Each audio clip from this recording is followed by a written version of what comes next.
Hello everyone and welcome back to another tutorial. Today we're going to see how to make a 3D prototype with Figma. First, you'll need to add the plugin from the Figma community. Open the Figma community page and search for Victory 3D Elements. Then click Install to add it to your account. Once it's installed, you're ready to start bringing 3D objects into your design. Now, head back to your Figma project and right-click anywhere on the canvas, then choose Plugins. Search for Victory 3D Elements and open it, and the plugin will load in a panel on your screen giving you access to 3D assets.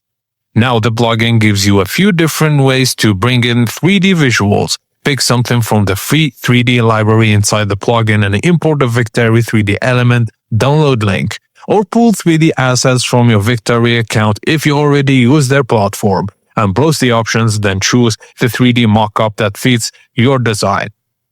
Now once your 3D model loads the plugin, you can customize almost everything. You can adjust the environment, change materials and textures, modify the lighting and shadows, update colors, and even replace surfaces using Figma frames, which is great for putting your UI inside the 3D mockup. Spend a little bit time of tweaking so it's matching the look of your project.